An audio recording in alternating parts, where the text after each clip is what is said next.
gosh. Hello. Welcome to a Latte Shots. We're back. I'm Lacey. I'm Austin. And this week we just got back from New York. And I picked us up a nice bag of Toby's Estates, the local. From Brooklyn Roastery, correct? From Brooklyn, New York. It's Toby Estates Roastery. Oh, okay. So, the tasting notes that we're looking for today will be caramel, almond, and molasses. And yeah, he said it's in Brooklyn, New York. So, without further ado, we'll try the cold ones first.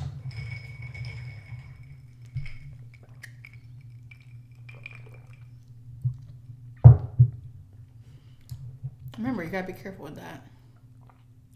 I know. Okay. Anyhow, yeah, that's good. That's really good. It's really good. We bought the espresso roast this time because we're kind of looking for that with that darker roast again. And I taste everything. I mean, granted, like we use caramel flavoring in it as well, so that enhances that. But I actually taste the molasses in it. It's also it's really smooth.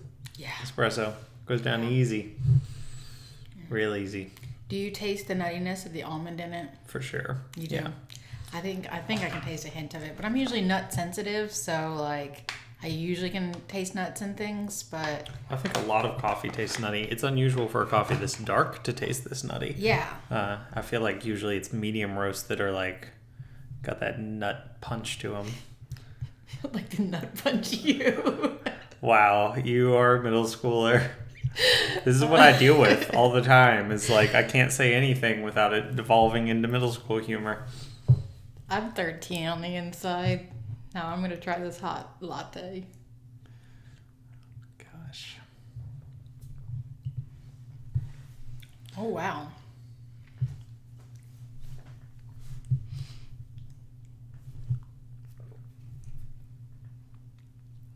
My feelings are that it's a bit more muted. Well, remember this doesn't have any sweetener in it. This is a cafe latte. This was to get more the pure taste of the espresso. There's no cream or sweetener of any kind in there. Okay. So that's the difference that I'm tasting in the iced latte is that we did use the cream in it. Yeah. So this has caramel and cream. And this is just caramel and vanilla cream from Kroger. Please sponsor us, Kroger. And yeah, this is just a cafe latte with some nice lactate-free Kroger brand milk. And Simple Truth Organic. Simple Truth Organic, the finest. And just a shot. So it's a cafe latte. Okay, I wasn't aware that was how that was made, but that's interesting because that now makes me have to look for the other flavors. Because with that, like I said, the caramel was heightened, so I really tasted that. But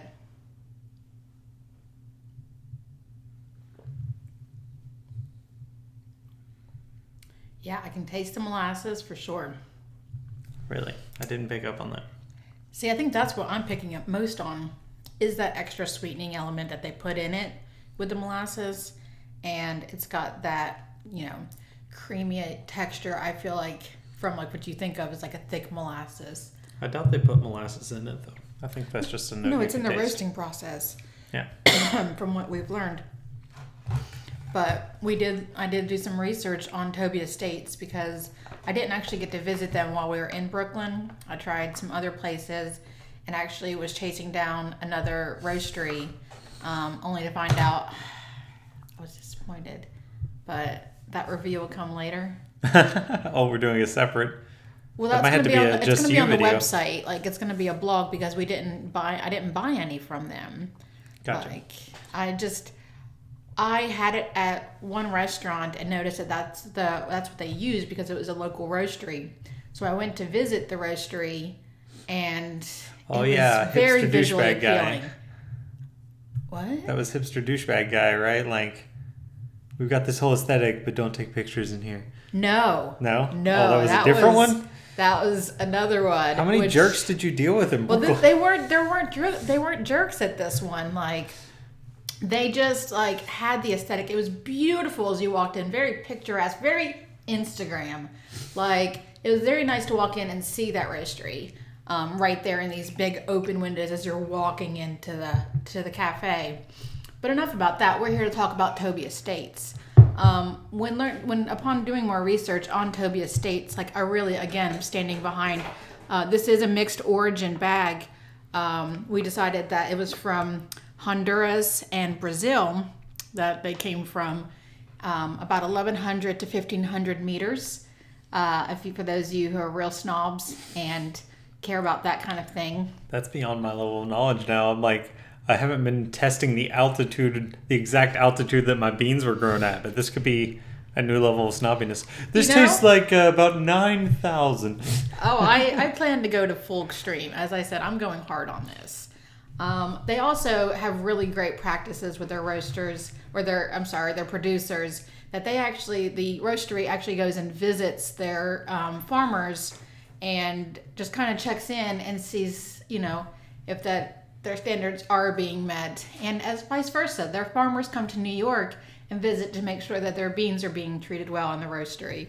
Yeah, I think that's the more unique part, because I think almost all coffee roasters go and visit, at least all the big ones do. Like, even Starbucks goes and visits their farmers and does all that. But I don't think they fly the farmers into Seattle. So that's interesting that they bring the people to New York to check out their roastery there. Yeah, and just their dedication to giving back to community. Their farmers do it as well, and they're really big on keeping up with their Brooklyn community and giving back to like schools. And we have another visitor today. Of course, it's Fiona, who wants to be our third person on this, and she's not. That's just how it's going to be. I'm sorry, we don't have the space for her. Tight quarters. But there's the practices that they have with sustainability and charitable, donations and such to things in their areas, and keeping back and being good within their community. Also, they give their chaffs to local farms to donate for composting and chicken beds, which was right to my little heart. And in return, they also get a local cream source from a local creamery that I do have to actually look up the name that I have written down. Consulting the notes. It's Battenkill Valley Creamery in Salem, New York. That gives them their dairy for their cafes that they use, which they have 4 locations in Brooklyn that use their coffee. And then I actually picked ours up in a little grocery market right around the corner from our Airbnb by Domino Park. Interesting. I missed all this. I was at a conference, so Lacey was out adventuring in Brooklyn on her own. I was left to my own demise, just me in a city of coffee. It was very interesting. City of coffee and overpriced mediocre food. So be it. Should we not hate on New York food on the internet? I do it enough. Will that get us a lot of hate? I do it enough on Yelp. So I take all the hate on there because it's like we all have different taste buds. I've just traveled a lot, and the quality of food that I was given with as much money as I was paying for, it's just was very mediocre as comparison to what I'd pay literally a quarter less for a quarter of the price less for in Huntington, West Virginia, in Lexington, Kentucky, in any of the other Nashville, like even San Diego, the food quality was better for the cost. Oh my gosh, well what I loved about San Diego is just the freshness of their food there. And the weather. And everything. San Diego's perfect, and yeah. Agreed. So their motto was that they believe that coffee can tell a story and seek to share that in every cup. And that's what we were providing for you. An extension for Toby Estates was a story with our cup of lattes today. Oh, Lord. I'm here for the entertainment. Yeah, you're here for the kitsch. What's the kitsch? Like something's kitschy. Here for the kitsch. What's kitschy? It's hard to define. No, I know what the definition of kitschy is, but like, how am I being kitschy? I just mean because you're like, that's the motto, and that's what I'm here for. Sip. I don't think it's any other different from any other week or episode that we provided. You're brand ambassador now for Toby Estate. No, Okay. I was just making sure I bring them into this episode because. Well, they're in this episode. They are. Well, we'll give them some brand placement. Let's see if. Well, you'll put it up after we film. I mean, I They always know say all that. about your little graphics and your screenshots. Excuse me. We need more jokes. All our jokes are gone now. I know, it's so hard when you're not funny, though. Yeah, but I didn't get less funny. You did. Oh, no, I've been funny this whole time. The problem is just you're not funny, so I can't feed off of anything. So it's just me. I can't feed hitting off your jokes. funny. I'm a rapport guy. Banter guy. I'm having a great time. That has nothing to do with that. You weren't even there. Anywho, should we say anything about the coffee or about the New York trip overall? I mean, how did you feel about the New York coffees that you tried while we were there? Did you have any favorites? Did you have anything that really stood out to you? Anything that really stood out? I don't know if there was anything that was like truly exemplary. I mean, you definitely saw like there's a lot of shops and there's a pretty wide range of quality within those shops. So, I mean, well, one of the most interesting ones we saw was we went to one, started with an O. Oslo. We went to one named Oslo. It's in Williamsburg, Brooklyn. Which is another roastery. I didn't know it was a roastery. I thought it was okay. But anywho, they had a lever espresso machine, so they would actually Piston. Is that the proper term? Okay. So they would pull this lever down to like what do you call it? Manual pressure. Well, no, it's the first part. It's pre-infuse the grounds, and then when they would push it back, that would generate the bars of pressure to actually extract the espresso. Which we'll talk about again on the website. Okay. I have a whole blog dedicated to what I learned about this process. And two, that was probably one of the most interesting things that I never knew existed prior. But doing the research on it, it really makes me want one of my own now. Gotcha. And really, I'd love to learn that kind of machine. Like, it takes a skill.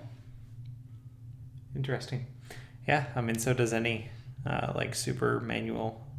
Like there are espresso machines where you can adjust the pressure and all that, even though they have broilers. Which is cool. I mean, I'd read up on the comparison for like a machine like ours, like the Breville, in comparison to piston machines. Oh yeah, And- big difference. Even what a lot of the research that I did and what I found was that you get a better cup from the piston-driven machine because of the amount of pressure, because it was so little compared to like the automatic. A broiler-driven machine. Yeah, doesn't matter whether it's Semi-automatic, sorry. yeah. Ours is semi-automatic. Yeah. There's super automatics. There's varying degrees of Yeah, automation. there's been a lot of research on espresso machines last week when sitting in the Airbnb. That is one hell of a rabbit hole to go down. It is. And then you find yourself looking like, I want a La Marzocco, but they're $12,000. Yeah, yeah. I also saw one a while ago. I can't remember the brand, but if I remember it while I'm editing, I'll throw it in here. I probably won't though. Where someone had added like monitors in the portafilter, and they were able to adjust the bars of pressure depending on the flow. So like if you opened up a channel in the coffee and it was just like pouring out too much and not extracting correctly, it would pull back on the pressure so that the grounds would come back. It's super interesting stuff. It's like starting to use technology to affect this like ancient process. And that's really what I love about doing this whole thing, latte shots, is just the amount that I'm learning about it, because I literally started from just being a general coffee lover. And then just really when you dive into it, start asking questions, start looking into like what I'm drinking and what I'm doing with it. Excuse me. You know, now it's like I'm teaching people. I've had people write to me and tell me that I've changed their view of how they prepare their coffee And we have people contacting us about what kind of espresso machine they should get. It's interesting stuff, I think. It is. Agreed. So if you have any questions or just want some answers, I can't guarantee it, but you can ask. You can put them down there in the comments. Jump in those comments. You can subscribe, you can watch. Maybe we'll do a video on it. Like I promised a friend I'd go through grinds with her because she was highly confused of when she went to go bring her beans to purchase them, because she was so proud she just bought beans, and they said, how do you want these ground? And she's like freaked out. I don't. That's a question. And I was like, then what was the next question he asked you? And she's like, what are you using it for? And I said, yep. And I said, because she's like, I didn't realize there was a difference. And I said, yeah. It's like, I know, like, this is all the things that I'm learning now too. So we're going to do a video where we use our grinder and grind it down to the levels and kind of show people the difference in the grinds and what you'd use them for. Nice. Okay. All right. That'll be fun when we do that. Yep. You can check out the blog in the description if you happen to be on YouTube. If you're on Facebook, why? Well, Facebook our Facebook is just updating you on everything that's on Instagram, and it's an easy way for people to contact us. Also, I might start posting like more on there. I'm not sure how I want to go about the route of Facebook. Twitter is our mindless comments that we make, and Instagram was the initial OG, where you just get pictures and leads to other things to check out. Then we've got the YouTube channel, which obviously you found. Congratulations. And then we've got our blog on latteshots.com, which is a conjoined blog between the two of us that is always worth a check to see how we really feel. But thank you guys for listening to us again another week, and we'll be back next week with another cup of coffee. Adios. Bye.